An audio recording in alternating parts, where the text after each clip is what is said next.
Is the Sony ZV-E1 best content creator camera for beginners? Hey guys, welcome to my content creating page. So in this video, I want to speak about, I've had this camera, my Sony ZV-E1, for about 4 to 5 months now. I've used it for vlogging, I've used it for content creation, and obviously with different lenses that I used with it. So I just want to be explaining everything that I've been using it for and how I feel about it. So everything that's been going on, let's speak about for vlogging. This being my first ever camera to buy, I spent quite a lot of money on it. So when I purchased the Sony ZV-E1, I purchased the camera alone, which was 3,000 Australian dollars roughly, just a bit less. And then I also got myself a 24 to 70 GM Mark II FE or f2.8 lens as well for my content creation.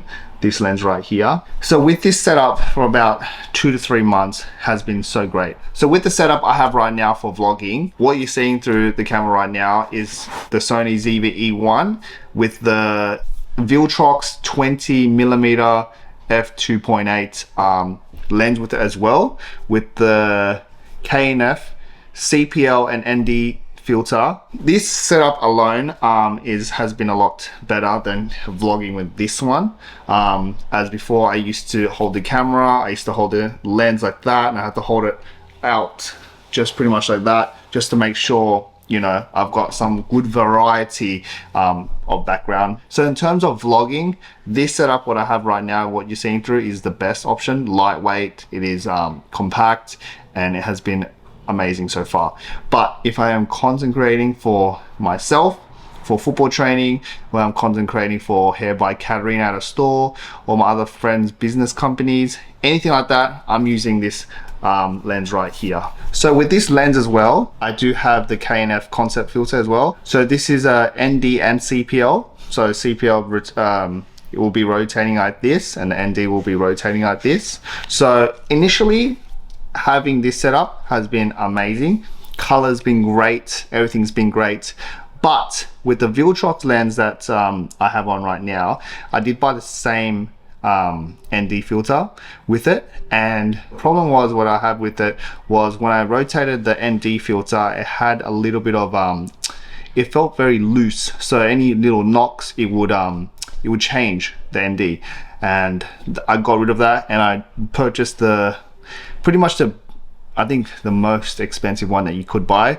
So it's it looks like this.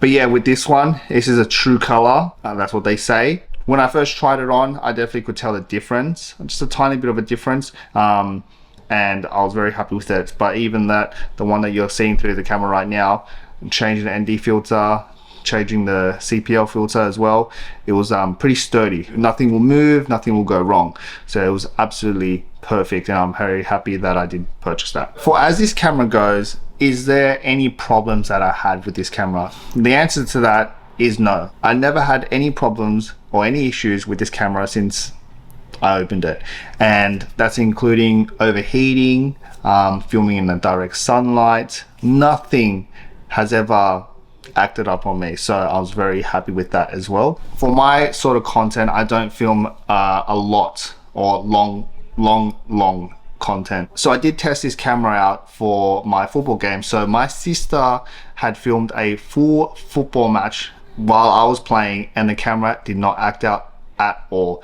My sister is a beginner. I appreciate her coming out to help me film, obviously to get the highlights I need, but also testing out the other lens that I have, which is the 70 to 200 Sigma lens, and that turned out to be quite good. I don't think she turned on any stabilization or anything like that, but that's okay. She didn't know what she was doing. In terms of the camera, the Sony ZV-E1, no problems at all. She filmed a full half, which a football soccer game goes for 45 minutes each half, and she filmed it completely from the beginning of the game to halftime, which was 45 minutes roughly. No problems at all, no hiccups, nothing at all.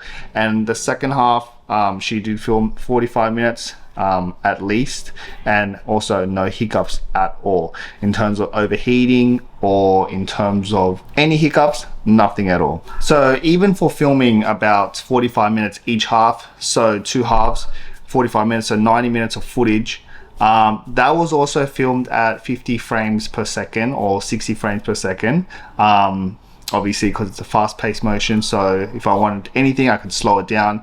But for 45 minutes, filmed it at 50, 60 frames per second, no problems at all. For myself, learning and just being a very beginner person to use this camera as a vlogger, as a content creator, obviously researching about which camera was the best option for me, that was the A7C, I believe. They are roughly the same price. The only issue that came to me was the rolling shutter. Because I do a lot of fast-paced motion content, especially if I'm filming content for either football or anything fast, I don't want that rolling shutter. Basically, my sister used to have the Sony ZV-E1, and I used that for about 2 video sessions, and even just training videos, I just couldn't use it. I could see that very bad rolling shutter and I just couldn't do it. So even with the A7C Mark II or Mark 1, I believe, that still it wasn't as good as the Sony ZV-E1. With a lot of the content creators speaking about the rolling shutter, the ZV-E1 was probably the best one to get on the market for the price. So guys, as things go past, with this camera for vlogging, for content creating, I think for myself, it fits to what I need as a beginner. Even though it is a little bit pricey on the side, it's definitely the camera that's gonna last at least 5 to 10 years, even more, possibly. It has everything that I need, including 4K, 4K 24 to 30, 4K 60, 4K 120. So depending where you are, there are different frames per second. So I'm in Australia, so I'm using 25, 50 and 100 frames, but there are the other options where you can do 24, 30, 60 and 120. It's very rare that I use that 100 or 120 frames per second. Nevertheless, it has all the features that I need for my content creating and vlogs. Anyways, I think I've spoken enough about the Sony ZV-E1. For a beginner like myself, if you have the money, I would suggest that you go buy this Sony ZV-E1 with a 24 to 70 if you're doing content creating, and the Viltrox, which was only about 250, 260 Australian dollars. That is also good for vlogging. So if you have these 2 cameras setups, I think you're good for vlogs, content creating or anything like that.